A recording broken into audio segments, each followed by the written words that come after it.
Hi, my name is Carol Lyles Shaw, and I am a modern quilter and a modern quilt pattern designer. And this year, in 2020, I was invited to be a member of the Aurifil Designer of the Month team, hosted by the wonderful quilter Pat Sloan. This was a really fun invitation, and I want to share with you how I went about making my block. Each designer was assigned 1 month and a specific color palette related to our assigned region of Italy. Wonderful Italy. My month is March, and my region is the Dolomites, the mountains of Italy, which are beautiful and green in the spring and summer, and still snow-capped, snow-capped often during the year. So that was my inspiration region.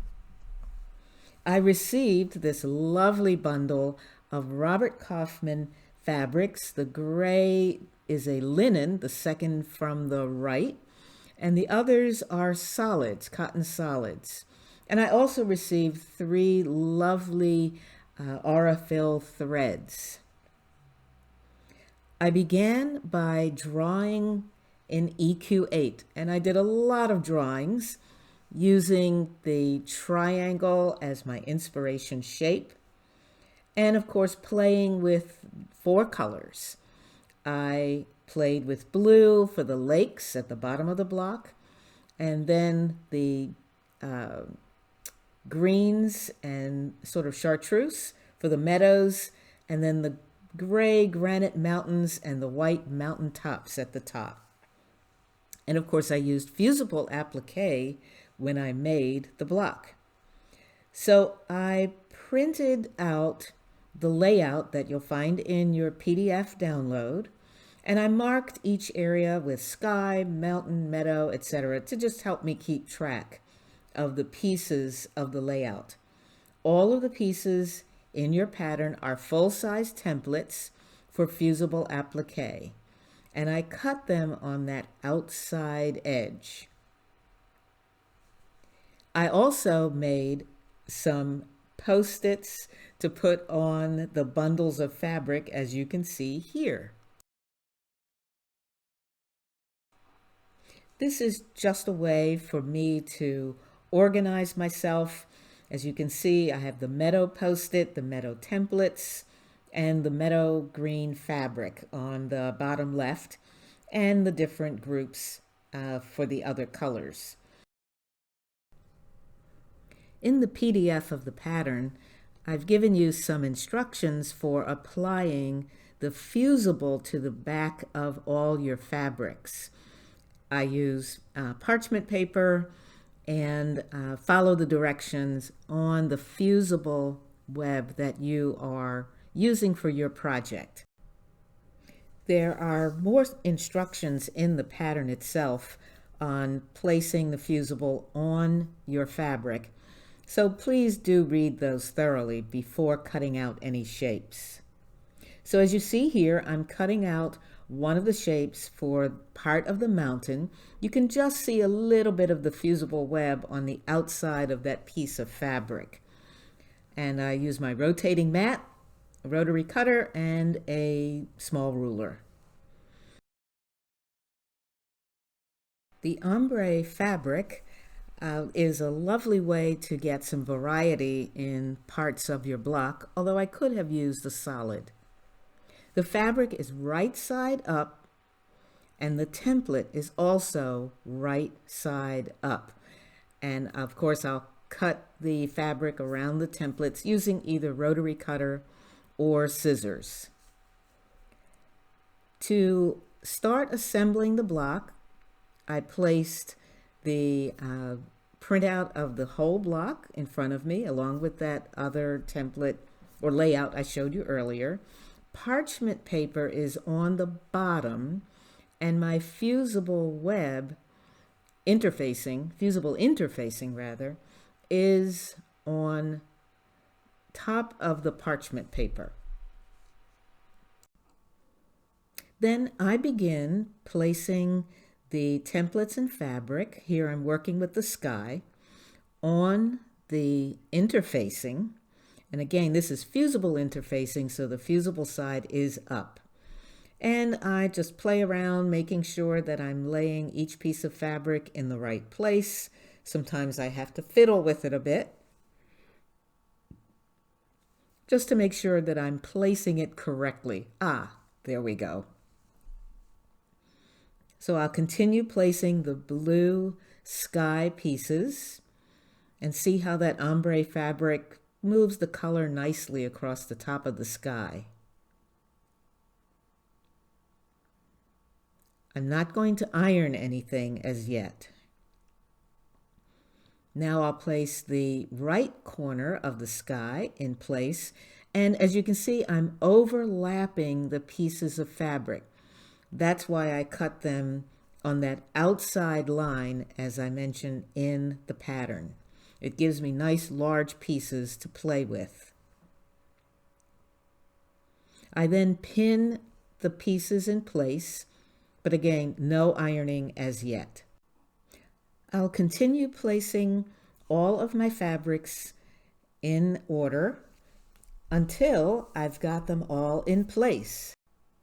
I overlap the fabrics because that will make it much easier to do the machine applique. Once all my fabrics are in place, I will then pin them, as you can see here, and I'll proceed to iron them. But notice that because you will be overlapping pieces of fabric, you may occasionally have to trim a piece down. I did that with the mountaintops, just to make the lines look more even. Use the layout as a guide. Your angles and lines may look slightly different from the pattern drawing, but don't stress and don't worry about it. There's a little bit of improv involved here. So once I'm really satisfied with how the pieces look, how the fabrics lay, making sure that I've covered all the edges, now I will be ready to iron the block in place.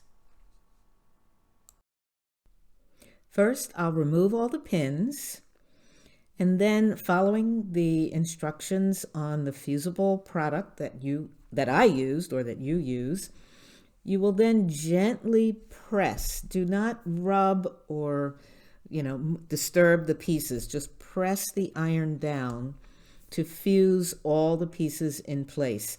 That's parchment paper, of course, on top of the block to protect my iron surface. Now I'm ready to begin the machine applique. I used the superior needles. They are titanium coated, just to make sure that the fusible, that the needle went through the fusible layers very well.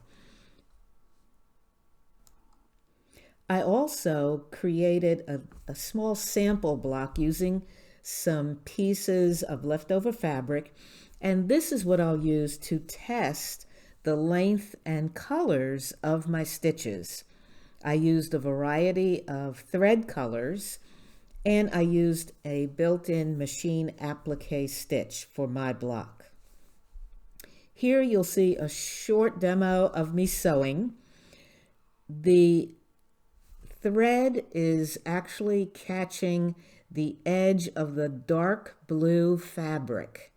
So all of my stitches are to the left of that edge of fabric. I then completed stitching around all of the patches, and I changed my thread color for each patch. I used a white thread for the mountaintops, a blue thread for the sky and the lake, and then, of course, a dark green for the dark meadows, a lighter green for the lighter meadows, and a gray fabric for the 3 areas of the granite. By the way, you'll notice that my middle mountain is a slightly darker gray, and that was the fabric that was in my packet. The mountains to the left and right are a paler gray. It's the same line of fabric from Robert Kaufman, but it's a paler linen cotton blend. And I think it really shows the three mountains off really nicely. I was so glad when I found that particular fabric at my local quilt shop. The mountain tops are a what we call a low volume print, and I kind of like the swirly circles. It kind of reminded me of sort of snowstorms or something at the top of those far away mountains. So that's it. That's how I made this block using fusible applique. It's a very easy process, and I really hope that you'll enjoy it as much as I did. Be sure to test your fabric colors to make sure that each mountain and each part of the lake and the sky really shows up in a nice way, in a way that provides some contrast. You want the shapes in this particular block to be distinctive, as I have done here with, say, the dark green and the two paler greens in those meadows. Of course, you can make your block any set of colors that you like. And if you wanted to, you could even change the lake below the mountains to be more meadows, if that was your preference. So lots of room for improvisation and for customizing this block to your own particular style and palette. Thank you so much for viewing this tutorial. I hope you found it helpful. And be sure to visit my blog for links to all the giveaways and other fun events, as well as to download other patterns for the other months of 2020. Have fun. Bye-bye.